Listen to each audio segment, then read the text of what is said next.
Say, do you like pop culture and live in the Chicagoland area and think there's nothing for you to do? You're so stupid! Because you should come to the Chicago Pop Culture Convention. It's November 24th and 25th, 2018 at Pheasant Run Resort in St. Charles. Come meet the all-new CultureCast's very own Nick and the Gorehound as they give a presentation on podcasting. Say what? Then stop by their table to get your very own photo op with the Gorehound. Sick! Learn more about the convention at ChicagoPopCultureCon.com. Hope to see you there, yo! Unicorns mythology here. Let's see. Of course, this thing's taking forever to load. I probably just downloaded a virus off this website. You're listening to Chicagoland's finest podcast, featuring the Gorehound, Well, because I'm bringing us in. Jen, I mean, it's horrifying because, Cousin Charles, and Nick. I know. I thought I was going to screw it up again. It's time for the all-new CultureCast, starting now. I'm Nick. I'm Cousin Charles. And this is the all-new CultureCast, back again for another episode. And tonight, we are going to be doing something a little bit different, which is a phrase I've not said in quite a while. We are going to be looking at a singular episode of a show that Cuz and I watch, DC's Legends of Tomorrow. It just came back. Did it come back last week? No, this week as of this recording, last week as of when this episode will go up. Yes. The season 4 premiere titled The Virgin Gary, which we'll talk a little bit more. I suspect this is going to be the last season premiere that this show will have, but we'll chat on my thoughts on that down the line. But I think we might just jump into our topic of the day because Gorehound's not here, so we don't have a man crush of the week, and both you and I haven't really been watching anything. We were just chatting before the show begins. So Yeah, I've just been kind of busy, and anything that I have been watching, honestly, has just been junk on YouTube, and I don't think that doesn't count. Yeah, YouTube's not real. Is not real content. No, we're talking about DC's Legends of Tomorrow, season 4, and this is a show that I've been watching more or less from the beginning because I was a fan of the Arrowverse, as people call it, TV series. And the original show started with a bunch of all the side characters from Flash and Arrow, and to go on like crazy adventures through time. And they realized the first season was terrible because it took itself too seriously. Although I didn't mind it overall. The show since became more and more goofier, and it sort of embraced its nuttiness, especially last season, which climaxed with all the characters forming together to be a giant Bebo, the god of war, Yes. to take on a demon, which was so wonderfully absurd. And I'm still shocked that DC Collectibles has not released a Bebo stuffed animal, because I think that would sell like hotcakes. Oh yeah, no. I'll be honest. If tomorrow they say you can buy a Bebo doll, I will buy that. I will probably buy that Bebo doll. Like that is like the great. That's like one of those things you could see. Like whenever you see these YouTube nerd channels, they have like all their like I don't know, collectible crap in the background that you know was bought by some intern, and these people have nothing to do with it. Yeah. Like, these are my collectibles from the collector's edition. It's super rare. I bet you don't have one. You probably wish you did. Yeah. No, but seriously, all hail Bebo. So, no Bebo to be found in this first episode here, but see, we pick up a couple months after the end of the third season, and the Legends are kind of bored, and we're left with the tease that magical demons are attacking the world, but they haven't noticed anything. Except they track down a unicorn at Woodstock, and apparently unicorns are dangerous, deadly creatures and start impaling hippies. Which is there's a part of me I will say that could be a little on those, like, oh, let's take something cute, and oh, it's really evil. There's also a part of me that's like, I wonder if there's like, because I know a lot of like legend, like kind of like myths and stuff like that, like especially like from Europe, like have like really dark stuff attached. So there's a part of me that kind of wants to look up, like, is that actually based in any sort of like old tellings or? Yeah. Either way, it's still a funny visual. Like, oh yeah, peaceful unicorn. It's a bloodthirsty monster. Like, yeah, okay, I'm down for that. I just typed into my Google browser, "Are unicorns evil?" and to see if anything comes up. What does the internet tell us? I don't know. Let's see. I don't know. I'm not going to read all this, but our loyal listeners, if you guys want to do the research and then come back to us and let us know, we'll be happy to find out. But yeah, so very goofy, and I love how the CGI for the unicorn was. Some might say it's low budget, but I wouldn't be surprised if they intentionally made it look kind of cheesy. Like, that's a move that I could see this show doing. They definitely made it look like, okay, if this was, I know a lot of media trying to hop on an 80s bandwagon. They're like, okay, if this was like a cheesy, like a Full Moon style production, and we had to have a killer unicorn, what would it look like? And that's probably pretty close to it. I mean, again, it's a TV budget, and I will say, I will give some credit to the Arrowverse as possible.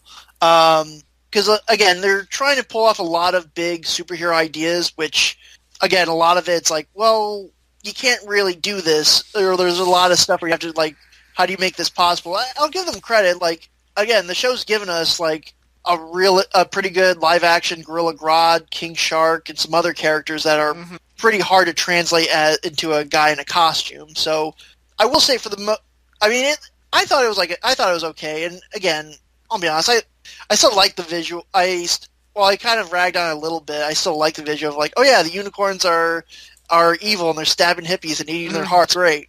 But that's only one aspect of this episode. There are quite a bit of things which I did enjoy. Or I guess, what are your overall thoughts of the premiere? It's pretty much an average episode. They did, I think, a good job laying the foundation for the next season.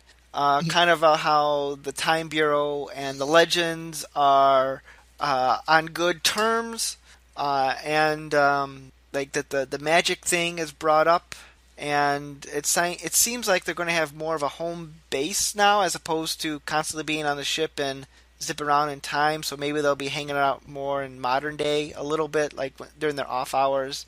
So they laid a lot of seeds for what might come.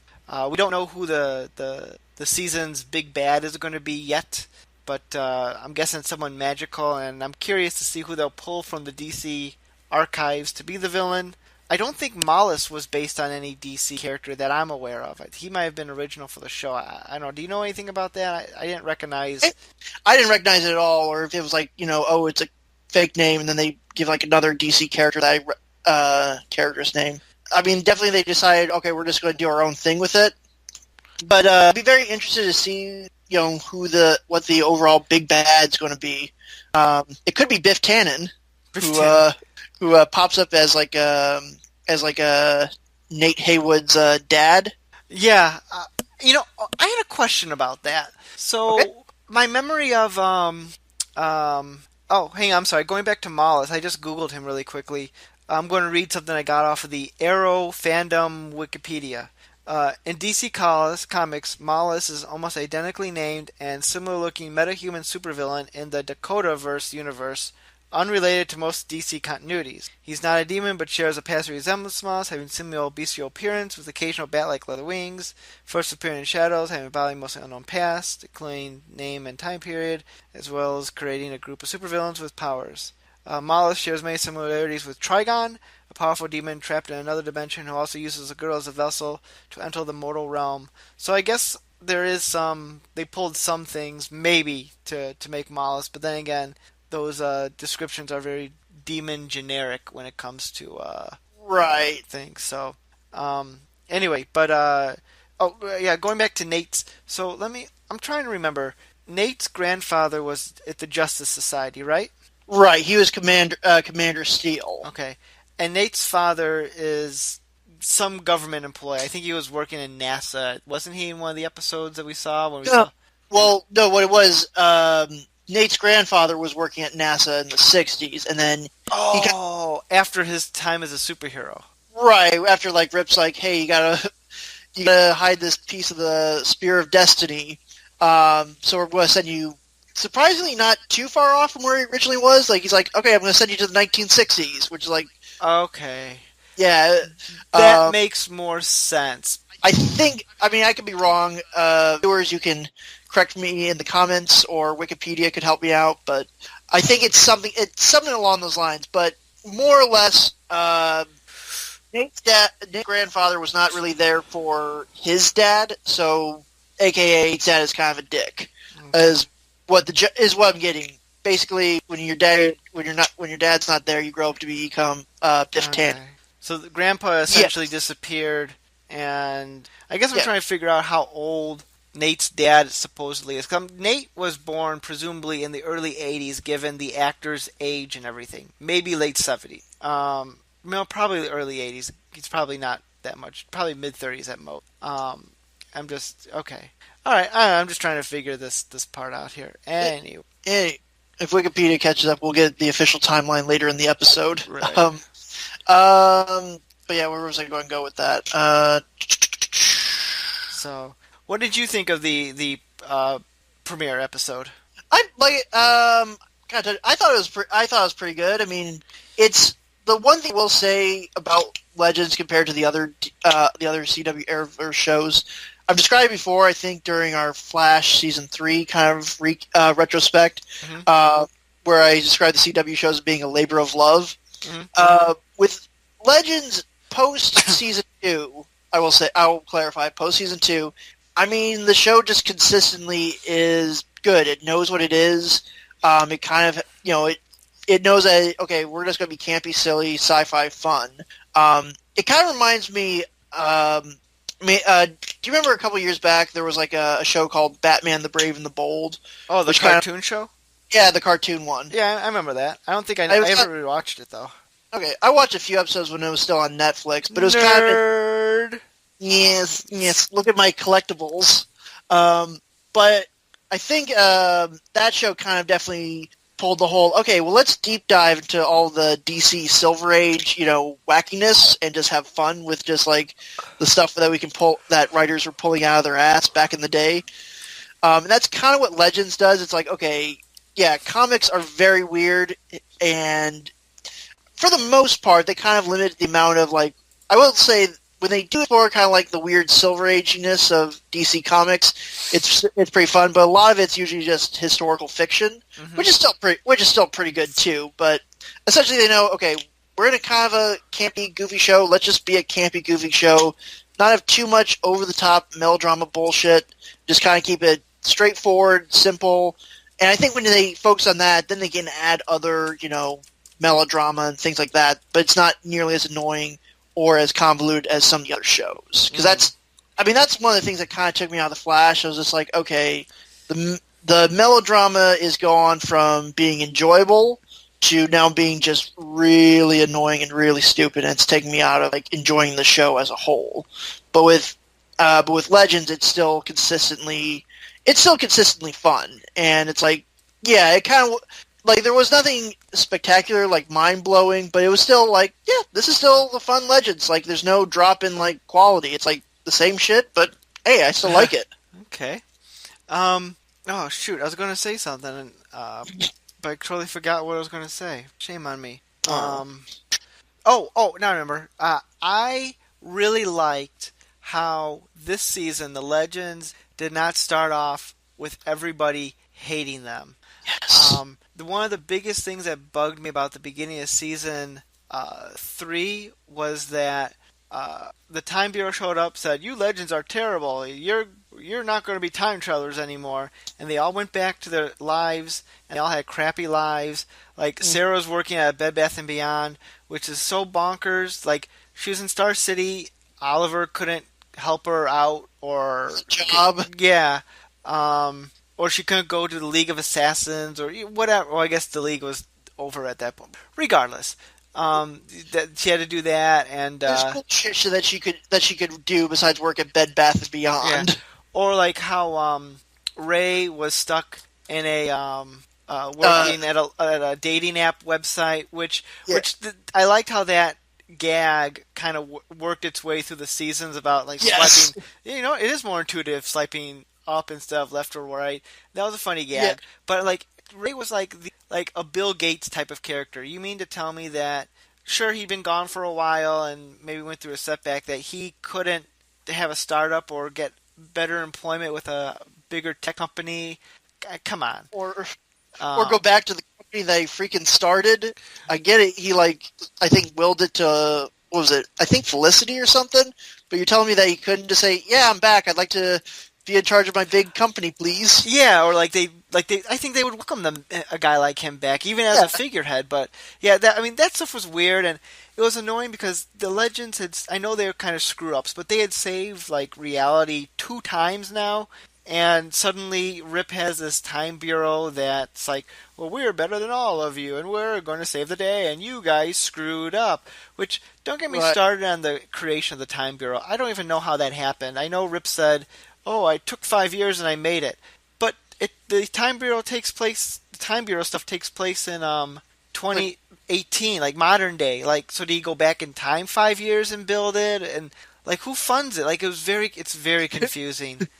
I'm assuming so, something like that. Like he just, wherever he popped off, it was like, oh, it's 5 years in the past from when I picked those guys up. So I'm going to start a time agency. Because I'm not sure how it exists within the rest of the sort of reality of the Arrowverse. Because I think in the most recent episode of The Flash that I watched, I think there is like I think, I was going to, Nah, I haven't seen. I've only seen the first 2 episodes of the new season, so I haven't seen the episode 3 yet. So no spoilers. no, not necessarily a spoiler. Cisco. I could not remember the character's name. God, it's been a while since I've watched that show. But there's like a throwaway line, I think, about him getting something from the Time Bureau. So clearly it's like a well-established agency Right. that people know about just as much as they would know the FBI. Well, to be fair, Cisco and the Flash probably know about the Time Bureau because they know the Legends, and I'm sure they all talk. Right. But it's definitely not like, oh, it's a secret. It's like, no, it's knowledge that people can get access to. Yeah. Like, So, I don't know. It's still confusing to me. I mean, it's best not to think about it. Like, maybe they're like Men in Black, and they just have patents on certain things, and that's how they get their money. But, it works for what it is. And to be honest, it never really bothered me too much.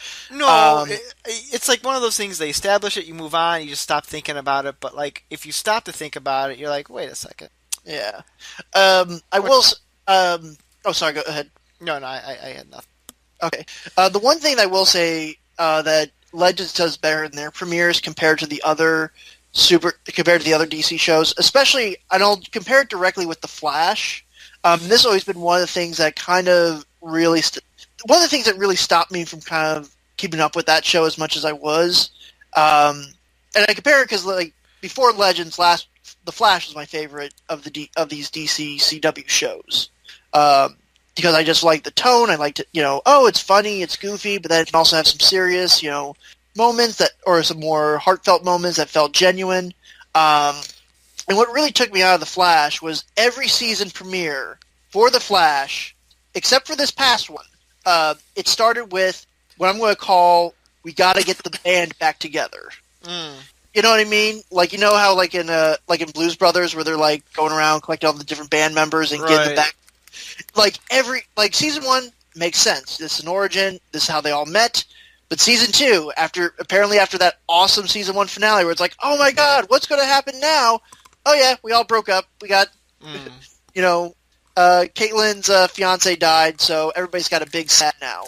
And I was like, okay, fine, that's all right, cool. Then season 3, the exact same thing happened. With Flashpoint.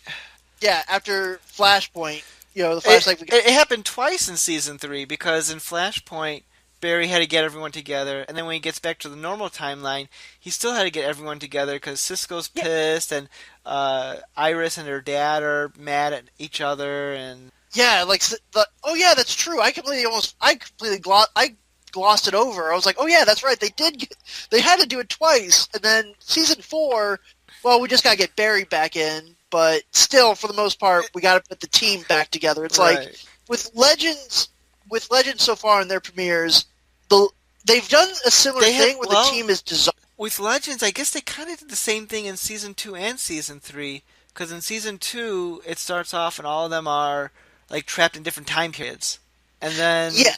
and then Nate and Arrow and Rory are able to get them all together, and then season 3 The Time Bureau comes Time in. Bureau cut them off and they got all back together to steal the Wave Rider and everything else. But here's the difference for me that kind of works. It's like they're doing the same thing, but they're doing it better. And here's why. In the season 2 premiere, like I said, the reason that they're scattered through time and separated is because it's a result of a previous mission that went awry. So they were still the team in between the seasons. Like between season 1 and season 2, they were still the team. They were separated because they had to be scattered because the mission went belly up. But mentally, they're still the team. In season 3, Rip's coming in and saying, "Yeah, you guys go back to doing your normal thing." But mentally, they're still the team. They still want to be a team. You know, in Flash, it was very much, well, I guess we got to start working together again if we're going to save Central City. It seemed very reluctant, like they wanted to get back together. You know what I mean? It was like, it was like, again, that weird reunion tour where it's like, we got to do this for the money. So, that's why I always felt like the Legends premieres were always stronger, because like the team never stops being the team. Like, yeah, sure, they take a break, or they may, kind of be doing their own thing, but they never feel like they're stopping being the team because they're like, oh, I'm really bummed out. I really hated being part of the team. It's too much drama and turmoil. It's like, no, some other force came in and physically made them stop being the team because of reasons. And even in this premiere, they're still the team. They're bored, which is kind of funny because it's like, yeah, we're doing the same thing. And it's like, okay, yeah, that's true, because season 3 was pretty much, hey, season 2 was pretty great. Let's just do that again, but with more feeling. They didn't really change up They really didn't change up. It's like, okay, there's a new Legion of Doom. Stuff is scattered through history. You got to put it back together. So, yeah, it's like if it ain't broke, don't fix it. Yeah, I know you raised some good points I hadn't really thought about before with all that. Think about that more. I'm very passionate about this show. Yeah. Apparently so. Yeah. So have you what do you think of the character of Gary? Do you love him or hate him? It's kind of half and half. I will say they use the character just enough. Like, I think if he was like in like every single episode, and if he was like a focus of a lot of the episodes or played a big part in a lot of the episodes, I think I would find him very annoying. But they seem to use him appropriately as like the incompetent agent. I think I remember during season 3 there were some fan theories that Gary was Malice in hiding or something like that, which I thought was great. They used the character just enough as like a human punching bag. Mm-hmm. So I think. So in that regards, I think he's fine. He's still pretty enjoyable. They get some great, pretty good jokes off of him. I will say if they decide like, all right, Gary, you're now in part of the team, and in every episode, I'm going to be like, probably not. But for what it's worth, it's a good comic foil character. But definitely if they push it too far, I think, okay, this guy is overstaying his welcome. Like, he's good as the human punching bag. Like, shut up, Gary. Yeah, I'm kind of with you on that. He's funny. He borders on the too stupid to live type of character. Right. But I mean, he works for what he needs to work for. I have a feeling there's going to be a lot of him this season, just because I think fan reaction has been pretty good. But I don't know. We'll see how things go. Maybe he'll be like the magical demon that we're trying to fight. That they try to fight. Like your prediction will be true, just the wrong season. But that would be amazing. That would actually be pretty funny. Well, I guess the one thing I should bring up is the biggest change this season is the introduction of John Constantine into the Arrow in a more permanent sense. Right, and played by Matt Ryan, who he had an interesting way to join Legends, because he originally they did a Constantine TV show back in 2013, I think the same year that Arrow came out, and they cast him in the role. The series kind of bombed, but people liked him, And ever since then, there have been rumors that they were going to bring back the show or that whatnot. And then a couple years ago, Arrow brings him on the 4th season, and a couple of episodes here and there, and which I guess makes the Constantine show part of the Arrowverse. They've been kind of coy with that, but at very least it brings that actor in, and now he's part of the Legends.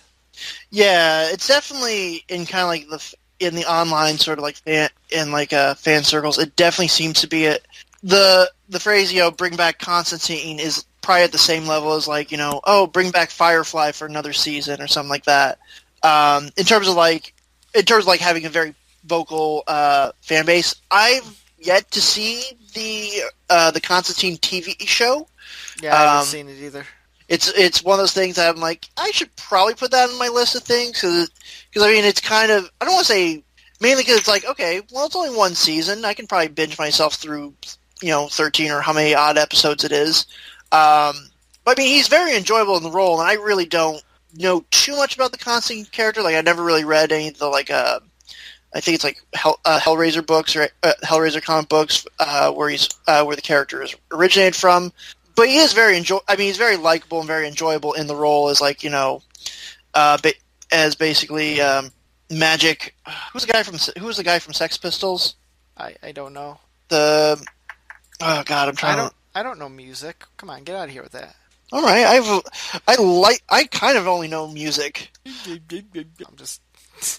I don't know who the Sex Pistol guy is. Is his name Two-Timer Gunner? I don't know. No, give me a second. Let's see, he was Gary Oldman played him in a movie. Sid Vicious. Commissioner Gordon? Is it Commissioner Gordon? Yes, it was Commissioner Gordon the whole time. I knew it. Sid Vicious, that's who I was thinking of. Yeah, but no, he's very enjoyable in the role. It's kind of, I think it was one of those things. I mean, it's kind of funny that they're basically sort of like shoehorning him in. It's like, well, we can't bring back the TV show, but hey, we got the character into one of our shows now, so he'll be here full time. There's been some talk, and I don't know if there's any truth to it, but that they might try to wrap up some of the loose ends of that show in Legends. And I gotta say, I don't think that's going to happen. Legal stuff aside, nobody watched that show, and I don't see them devoting time to clean up those plot threads. I could kind of see that. I mean, at the end of this episode, I guess, spoilers, Constantine's like, drunk in his bathroom, and then like some sort of evil force shows up and like shakes him around and then writes, like in blood, like, I'm coming for you, Johnny. So it's like, right. I did not watch the original Constantine show, so I don't know if that's a reference to something from that series. I mean, there's a lot of, I'll be honest, pretty much, from what I can tell, John Constantine's whole thing is like, he's kind of a dick with magic and screws over people and demons alike.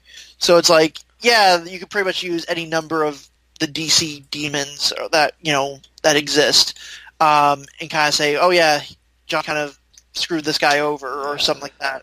Sarah did notice that he was more dark than usual, so maybe something happened in between seasons that is affecting him too. But my show got canceled. Yeah, right. I guess we'll find out in the upcoming episodes. You know who I did not miss at all? Vixen. Yeah, Vixen was probably kind of liked that the character was there just for like having a unique power set, but man, I mean, visually, like, oh, that's a cool idea. Like, she can tap into animal powers, but then it's like, well, then it just visually comes off as she fights pretty good. Yeah, after season 2, she served no purpose on the show anymore. So yeah, I don't know. I didn't care much. I mean, I've heard the actress is coming back playing a different character, I think. But yes. Yeah, like it was like I was over with the episode, and I'm like, wait a second, Vixen's no longer on the show, and like I did not miss her at all. So no, yeah, she really did. I mean, yeah, she really. I mean, you kind of feel the difference. Like, it feels like the characters that they have on the show still like have really good chemistry and really work off each other well. Mm-hmm. And definitely Vixen just was not really adding anything besides just she was more or less a stick in the mud. Yeah, it's definitely. I mean, don't want to say I don't think the actress is bad in any regards, but I think definitely it's like, well, you didn't really add anything to this role to make it like unique or memorable. It's like, and plus the whole, I did enjoy Legends seasons 2 and 3. The one thing that I was like, God damn it, you CW DC shows that you can't drop is the useless romantic bullshit, which I was like, okay, I'll mentally allow for one of these to sort of exist in the series, like in terms of like things I'll tolerate, and like, all right, fine. If you're going to put in some, useless romantic bullshit where it's like they just want to bone, then fine. At least it's only one. But yeah, that was definitely one of the weakest elements of like, oh, she gotta go back to 1942 and da da da da da. It's like, oh, shut up. And also, has the show forgotten that Nate can turn into a metal man? I don't think the show forgot. I think the show decided we don't have the budget for that. Yeah, it's definitely one of those things that's kind of sucks a little bit, because it's like, yeah, Nate's got superpowers and he's just kind of treated as guy. And like I said, I don't know what the budget is for these shows, but there was one time during the premiere that I did notice it, where I was like, wait, why isn't that character dressed up? It was like right at the end where they're about to send the unicorn back to hell. And yeah, like Ray is. And mostly it's like, okay, all the other characters are there kind of waiting, for the trap to go off. And Ray is there, but for some reason, in a situation that would very much call for him having his super suit, he does not have his super suit on. And the weird thing is, he did have it on earlier in the episode with when he was screwing with I think it was Janis Joplin. Yeah, he was like the hair of a doomed woman. I was like, oh, I did like that little bit, where it's like different, where it's like, okay, we need different magical relics. He stole Jerry Garcia's doobie and Jimi Hendrix's necklace. It was definitely one of those things where I'm like, okay, is the budget not allowing for them to have him in costume? Because I thought it was very weird. Like, yeah, Ray should probably be in costume if they're about to go toe-to-toe with some sort of, like, evil force. Like, that just kind of makes sense to me. Like, yeah. It was very weird. I don't see why. I mean, the costume already exists. All it's a matter of just putting it on. But I don't know. Maybe there's more special effects involved than I realize. But well, the one thing that I thought would be a good sort of okay, so Nate's character has they gave him like a steel suit, which again I don't know. Again, I don't know the character that well from the comics. But the suit itself, like, when he kind of steals up, he sort of looks like a Power Ranger. But at the same time, it also helps, they don't have to, like, color in, or they don't have to make it his skin. There's only so much that's exposed that's actually metal. It's like, why isn't he not more? That way you can show his powers more. It's kind of confusing. It's kind of confusing, or, like, because it's like, a lot of these characters have abilities, and I don't know if it's, like, budget, or if it's just laziness, or probably a combination of the two, because there are some times, especially in some of the episodes, where I notice, like, oh, we're not using the super suit, or we're not in costume because reasons, which is kind of distracting. I mean, the show still is very much enjoyable, so it's like I kind of gloss over that, but that was the one thing I did notice. I was like, why is Ray not in his suit? Which was very bizarre. Which is, for me, it was kind of bizarre. It's like, there's not a reason for him not to be. Like, he's not in disguise or anything like that. So. Right. Yeah, I don't know. It's just something you gotta like deal with, I guess, when it comes to these sort of things. But let me ask you this: who is your favorite character on the show? Oh, that's a good one. That's actually a really good question. I don't know. I probably would say a toss up between probably toss up between like Sarah and Nate. I think are probably, if I had to pick like a favorite out of the cast, I probably would say between them, because I do enjoy. Like I said, I just really like their characters. I just really like watching them on screen. Or probably Mick as well. Heatwave, because again I don't know if like the actor's hard to work with, but he's in very few. Like, it always seems like he's always in a handful of scenes. But he's still very like I said. They always give him like the best lines, like in terms of like the big gruff, like Yeah. burn something. And it's like, yeah, you go do that, buddy. Like I love how he saw his pet rat. yeah, that I like I said. I think I laughed. There were actually two moments I think in this episode that made me laugh. It made me laugh hard. That was one of them where because again. The first shot is just like, oh, you see a giant rat, and then the next one's like the rat saying, "I love you." Yeah. He's like, "I love you too." And Like the CGI was so cheesy for that too, but it totally worked. Oh yeah, it's like yes, like that is like that's like a perfect moment. The other moment in this episode that made me laugh really hard was after the team sort of sees what the unicorn's been doing by stabbing eating people. You have the one hippie, like the black guy in the unicorn shirt, just kind of looks down. Oh yeah, that was pretty good. I was like, oh, that's awesome. But yeah, that's the other thing is like a lot of good humor on the show, like good sort of witty dialogue, good witty dialogue, good character like interactions, which I think has always been one of the show's strongest suits. Just having these guys just sort of bounce off each other and sort of in interesting ways, which I think is really where I think that's one of the reasons why this show works a lot. In addition to just being like, look at us, we're wacky and fun. It's like, yeah, but they also besides doing fun things, they also have fun things to say to each other and about the situation. So it's like that's enjoyable, even without visualizing the crazy things that are going on in their adventures. So that's what I would say is kind of like one of the show's strongest suits since season 2. And maybe one day we'll do, because I'll be honest, I never actually sat through all the way to season 1. I maybe did the first couple of episodes, so I was like, oh, this is going to be the CW's version of the Justice League. Then it's like, oh, not really. It's like the B team. Yeah, I was like, okay, they can't use the word Justice League, so they'll come up with a different name, but it's a superhero group. But then I think that's what one of the things that makes the show interesting, or actually makes it worthwhile, is they pretty much learned like, okay, what was the biggest flaw in our storytelling last year? It was like, well, it seemed like our characters, whatever they tried to do to solve the situation, ended up making things worse, and then they just pretty much had to solve the new problem that they created while the original problem was still there. And they were like, well, that's actually a good source for comedy, because that's pretty funny. So they were like, okay, let's double down on that. And I think that's where sort of like the magic of the show kind of sort of began, which I'm really surprised, kind of using that as a jumping off point. And I do apologize if I've been going a little bit too long. I was really surprised after I read, like, this had the lowest premiere rating, which I was like, really? Like, yeah, I want to talk about that.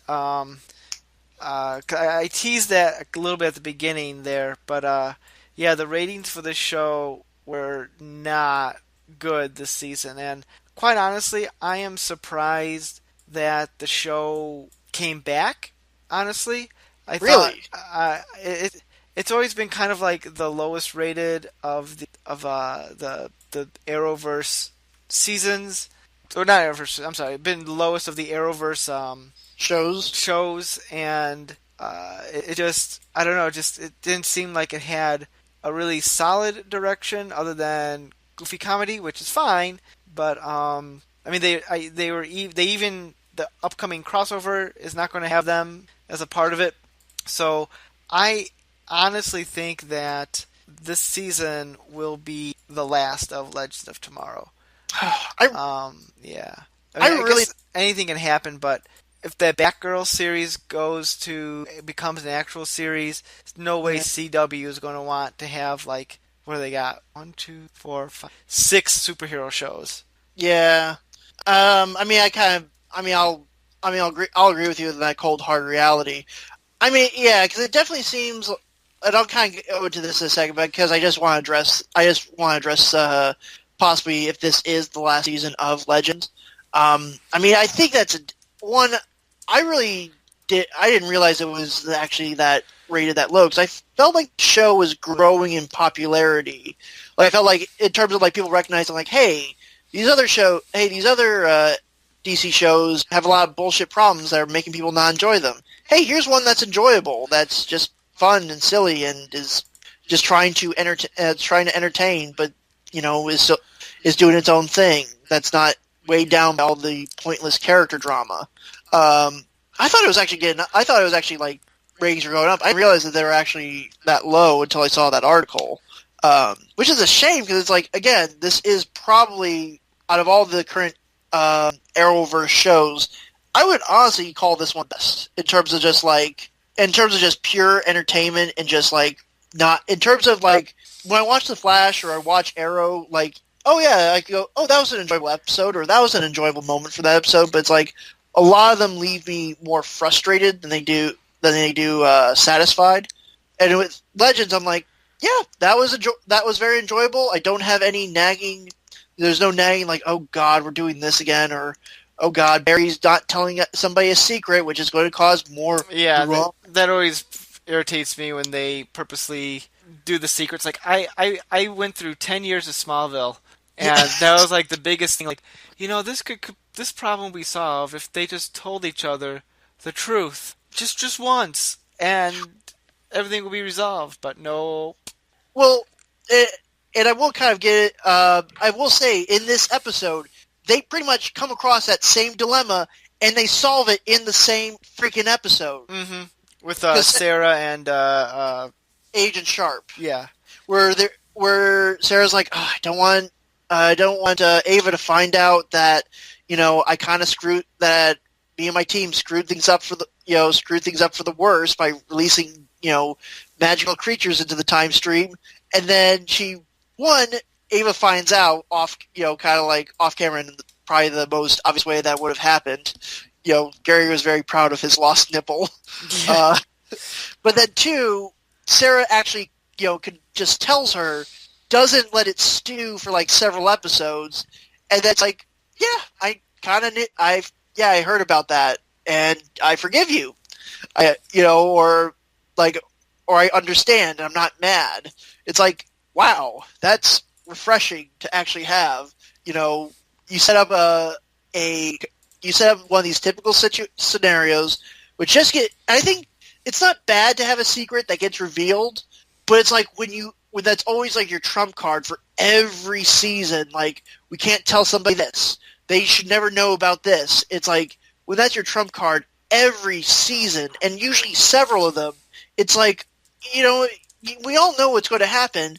Someone's going to get upset. Someone's going to get pissed off. Can the team ever truly trust each other again? It's like, we've seen this played out so many times. When will these people learn? Secrets have never worked unless you're a villain.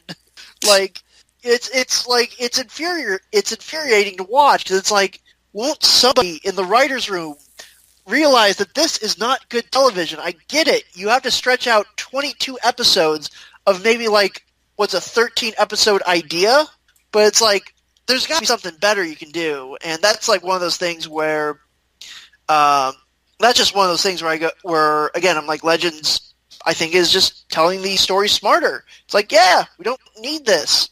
Or like, oh, what happened to John? Hey, that's something we can discover. It's not a secret he's hiding from people. Well, I mean, I guess he kind of is, but it's not like, hey, we're all friends, we all trust each other, but I have a dark secret that I can't tell you. It's like, no, he's just not he's not wanting to be part of a team because he doesn't want to share that information. It's like, that works. That makes sense. I don't know. That's just kind of my mini rant on it. And yeah, I really hope you're wrong. Like, I'm really bummed that Wally is not back.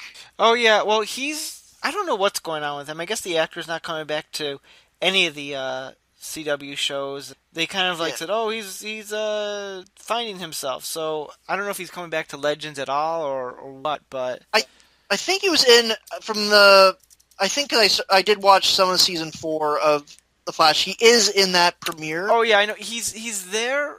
And that's fine because he was in the season ender, and the premiere picks up like immediately thereafter. But, right. But yeah, I don't know if they're just gonna like quietly phase him out, or if he's gonna have a grand exit or what. But which I kind of get. I mean, on the one hand, like, I was like, yeah, I kind of like Wally being on the Legends. So it's like, one, the team kind of needs a little bit of a power boost. I mean, they have people who fight well, and then people who have pretty okay CGI powers. And two, it's like, yeah, Flash wasn't really doing anything with this character. It's like, oh yeah, there's Kid Flash. He's there, I guess. So it's like, yeah, put him somewhere where he can be useful and unique. I was like, it's like, yeah, I kind of was looking forward to him being a part of the team, as they were doing stuff through time. But it's like, I don't know. I think that's kind of disappointing because I feel like they could have done some more with him being on the show, considering. I feel like they just threw him in there and as a afterthought. Yeah, exactly. Like, it would have been cool if we had a whole season where he's just a part of the team instead of like, oh yeah, I'm here halfway through it.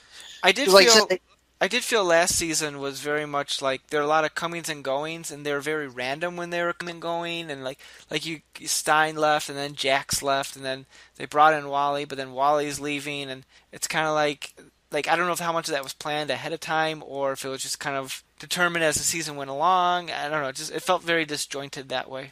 Stein, like Victor Garber, from that one, I remember reading about that before the season even premiere. That this will be Victor Garber's last thing in the Arrowverse, and like I said, I was like, I think fans going to it, or at least for me at least, I was like, okay, when's the episode? They're kind of building up to it, even in the storyline, right? You thought they were going to go one way, but they went another way.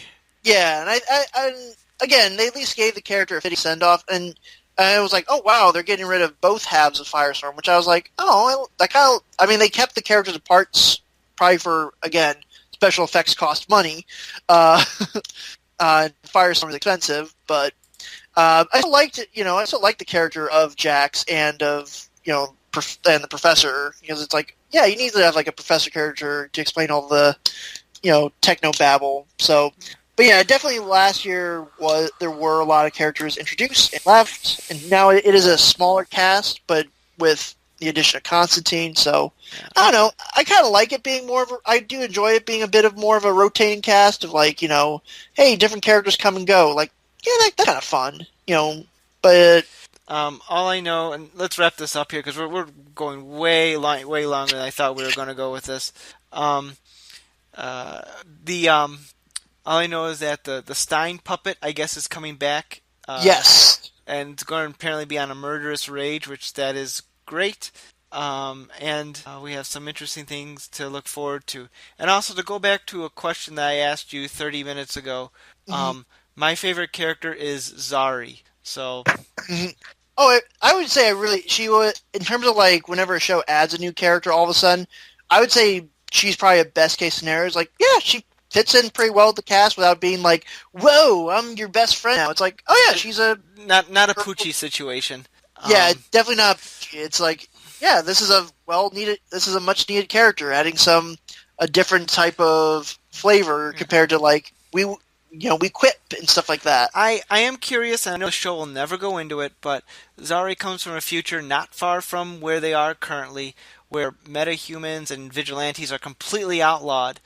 Right. I don't see that happening, especially, say, if the Flash runs 10 years. Let's say it's successful and runs that long.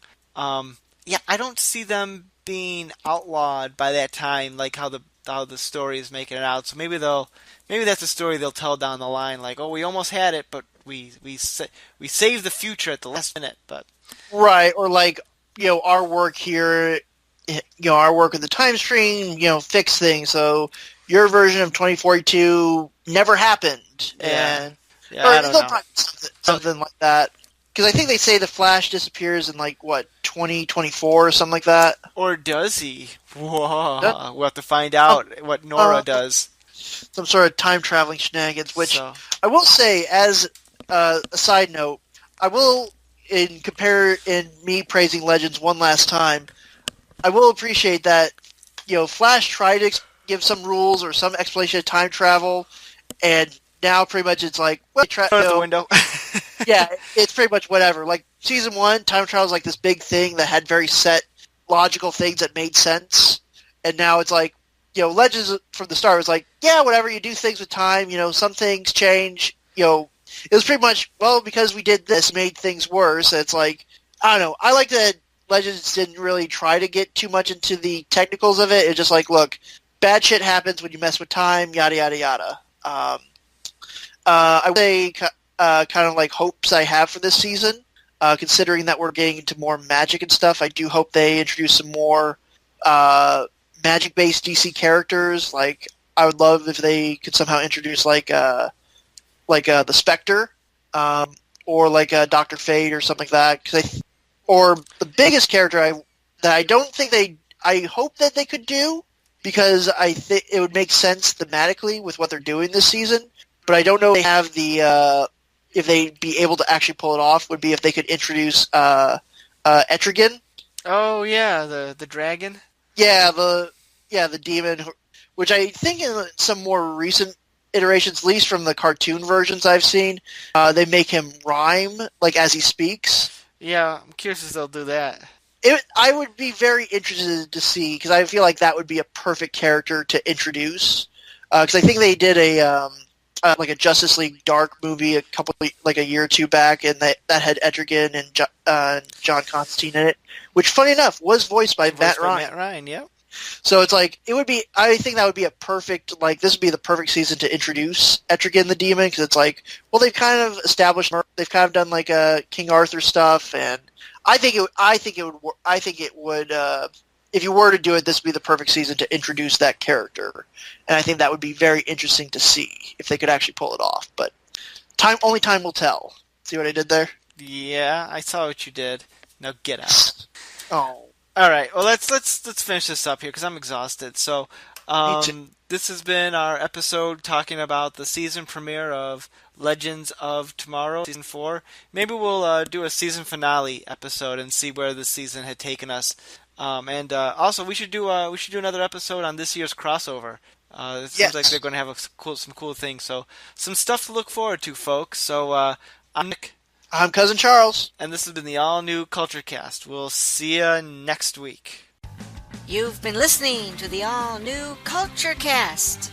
Check out our blog at znculturecast.wordpress.com. Send us an email at nick.culturecast@gmail.com. We'd love to hear your feedback, comments, and requests. Follow us on social media. Theme music by bensound.com. The all-new Culture Cast, a saltwater production. Original material copyright 2018. Thanks for listening. We'll start that. Let's start that over again because that was really, really weird.